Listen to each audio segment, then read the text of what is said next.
باب 30 پریشانی۔ انسان پریشانی سے دو چار نہ بھی ہو تو بھی وہ پریشانی سے آشنا ضرور ہوتا ہے۔ پریشانی انسان کو زندگی کے کسی نہ کسی موڑ پر ضرور مل جاتی ہے اور پھر اس کے ساتھ ساتھ رہتی ہے۔ اپنے حالات سے ہی پریشانی پیدا ہوتی ہے۔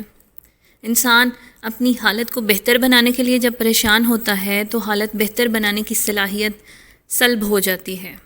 زندگی کا ہر شعبہ اور ہر طبقہ پریشان ہے۔ امیر پریشان ہے کہ نہ جانے کب دولت ہاتھ سے نکل جائے، غریب پریشان ہے کہ نہ جانے اب زندگی کیسے گزرے گی۔ نیک انسان اس لیے پریشان ہے کہ اسے برے لوگوں سے واسطہ پڑتا ہے۔ نیک زندگی گزارنے کے لیے بڑی مشکلات کا سامنا ہوتا ہے۔ نیک انسان رشوت دینا نہیں چاہتا اور رشوت کے بغیر اس کے کام نہیں ہو سکتے۔ بس پریشانی ہی پریشانی ہے۔ والدین اولاد کے ہاتھوں پریشان ہیں اور اولاد والدین سے نالاں ہیں۔ بچے والدین کا کہنا نہیں مانتے اور والدین بچوں کا کہنا نہیں مانتے۔ دونوں فریق ایک دوسرے کو سمجھاتے ہیں اور ایک دوسرے سے پریشان ہیں۔ افسر ماتحتوں سے پریشان ہیں، ماتحت گستاخ ہیں اور ماتحتوں کو گلہ ہے کہ افسر نااہل ہیں۔ اپنے لیے کچھ اور پسند کرتے ہیں اور ماتحتوں کے لیے کچھ اور۔ حکومت سیاستدانوں سے پریشان ہے اور سیاستدان حکومت سے پریشان ہیں۔ جلسے ہی جلسے ہیں اور پریشانیاں ہی پریشانیاں ہیں۔ دعوے ہی دعوے ہیں، بیانات ہی بیانات ہیں، تقریریں ہی تقریریں ہیں، وعدے ہی وعدے ہیں اور پریشانی بڑھتی جا رہی ہے۔ جلسوں پر کتنا خرچہ ہوتا ہے؟ خرچ کی کیا بات، خرچ بغیر انسان کو قبر بھی نصیب نہیں ہوتی۔ لوگوں کے مسائل بڑھتے جا رہے ہیں، زندگی مشکل ہوتی جا رہی ہے اور پریشانیوں میں اضافہ ہوتا جا رہا ہے۔ مریض ڈاکٹروں کے رویے سے پریشان ہیں۔ مریض سے محبت کرنے کا زمانہ گزر گیا۔ اب تو مریض کے حال پر نظر کرنے کی بجائے مریض کے مال پر نظر ہوتی ہے۔ پریشانی ہی پریشانی ہے۔ مریض ہونا غریب ہونے کی ابتدا ہے۔ غیر قانونی ہڑتالوں سے ہسپتالوں میں پریشانی کا جو عالم ہے اس کا اندازہ کیا جا سکتا ہے۔ استاد شاگرد کا مقدس رشتہ بھی پریشان ہو کر رہ گیا ہے۔ کالج کے طلباء اپنے اساتذہ کے ساتھ جو سلوک کرتے ہیں بس خدا کی پناہ۔ کسی زمانے میں طلباء اساتذہ سے ڈرتے تھے اور آج اساتذہ طلباء سے ڈرتے ہیں۔ استاد پریشان ہیں، طالب علم کہنا ہی نہیں مانتے۔ استاد طلباء کو ایسی سزا دیتے ہیں کہ خدا کی پناہ۔ بڑے بڑے کالجوں کا نتیجہ خوفناک حد تک کمزور رہتا ہے۔ طلباء فیل ہو جاتے ہیں اور یوں ایک مستقل پریشانی میں داخل کر دیے جاتے ہیں۔ طلباء کلاس روم میں پریشان رہتے ہیں، کمرہ امتحان میں بھی پریشان ہوتے ہیں، سڑکوں پر آ جاتے ہیں اور پھر ایک نئی قسم کی پریشانی ہوتی ہے۔ اللہ رحم فرمائے آج کے طلباء پر، آج کے اساتذہ پر اور آج کی تعلیم پر۔ ہر شعبہ حیات اپنے اپنے انداز سے پریشان ہے۔ ہر شخص اپنے ماحول میں پریشان ہے۔ یوں لگتا ہے کہ ہر ستارہ اپنے اپنے مدار میں سرگرداں بھی ہے اور پریشان بھی۔ پریشانی حالات سے نہیں، خیالات سے پیدا ہوتی ہے۔ جو انسان اپنے موجود لمحوں سے گریزاں ہو وہ پریشان ہوگا۔ انسان آنے والے حالات سے خوفزدہ ہو کر جانے والے حالات کو پریشان کر دیتا ہے۔ اگر گزرے ہوئے زمانے خوشی کے زمانے ہوں تو بھی ان کی یاد باعث پریشانی ہے کہ اب وہ دن کہاں گئے۔ خوشی کے دن تو گزر گئے۔ جوانی اور صحت کے ایام محبت و وارفتگی کے دن ہوا کرتے تھے۔ پریشانی تو یہ ہے کہ خوشیاں ختم ہو گئیں۔ وہ دن بھی کیا دن تھے، وہ زمانے بھی کیا زمانے تھے، وہ درد بھی کیا درد تھا، ساتھی کتنے وفادار تھے۔ اب بس یاد ہی یاد ہے، پریشانی ہی پریشانی۔ اگر ماضی کسی غم سے عبارت ہو تو بھی باعث پریشانی ہے۔ غم کی یاد ایک تازہ غم دے جاتی ہے۔ عجب حال ہے، خوشی کی یاد بھی پریشان اور غم کی یاد بھی پریشان۔ اسی طرح مستقبل اگر امید سے عبارت ہو تو بھی حال پریشان ہے کہ کب وہ سہانا دور آئے گا۔ اگر خطرے کا اندیشہ ہو تو بھی حال پریشان ہے کہ انسان دور نظر آنے والے خطرے کو ہمیشہ قریب ہی سے محسوس کرتا ہے۔ زندگی کے نصیب میں پریشانی لکھ دی گئی ہے۔ کبھی اپنے لیے پریشانی ہے، کبھی دوسروں کے لیے پریشانی ہے۔ کبھی اس زندگی کا فکر ہے، کبھی موت کے بعد کا منظر آنکھوں کے سامنے آتا ہے۔ پریشانی ہر حال میں رہتی ہے، پریشانی انسان کے ساتھ ساتھ رہتی ہے۔ اس کا علاج اس وقت تک ناممکن ہے جب تک زندگی دینے والے سے نہ پوچھا جائے۔ جس ادارے نے جو مشین بنائی ہو وہی اس مشین کی حفاظت اور اس کے استعمال اور اس کی اصلاح کا عمل جانتا ہے۔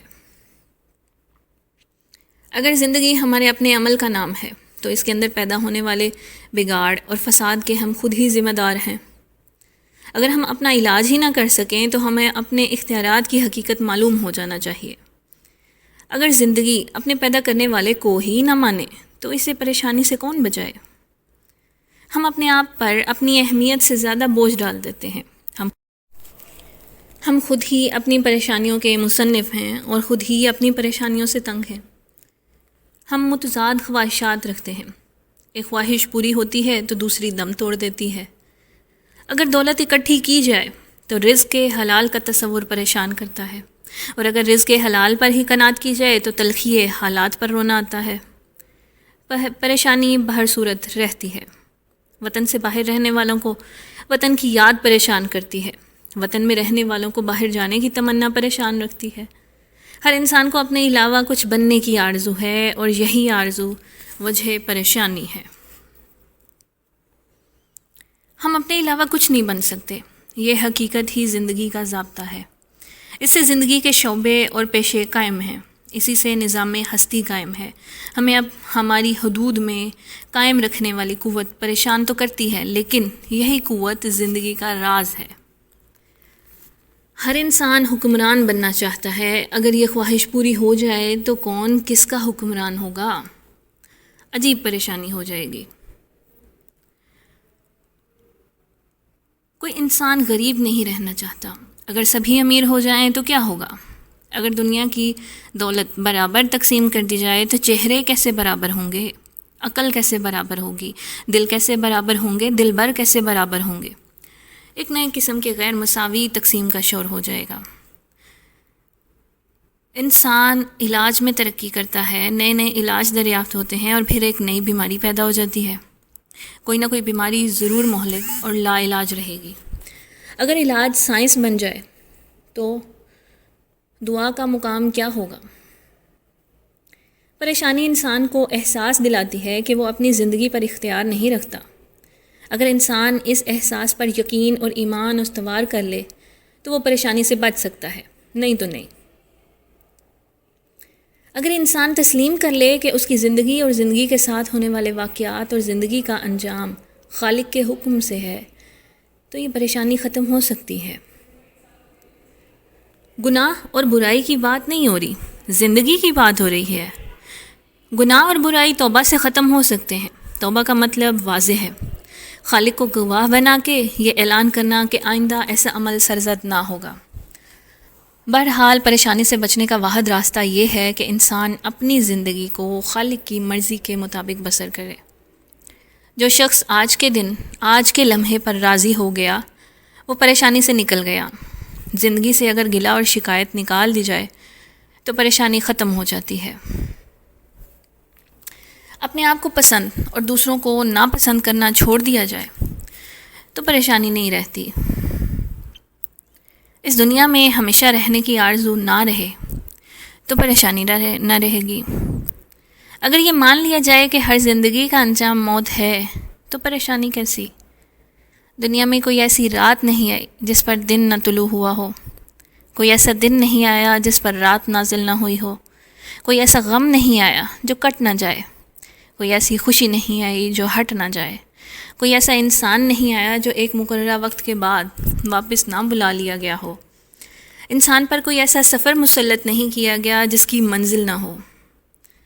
گردش شام و سحر انسان کو مسرت، صحت، دولت اور محبت عطا کرتی ہے، اور یہی گردش اپنی عطا کو واپس لے لیتی ہے،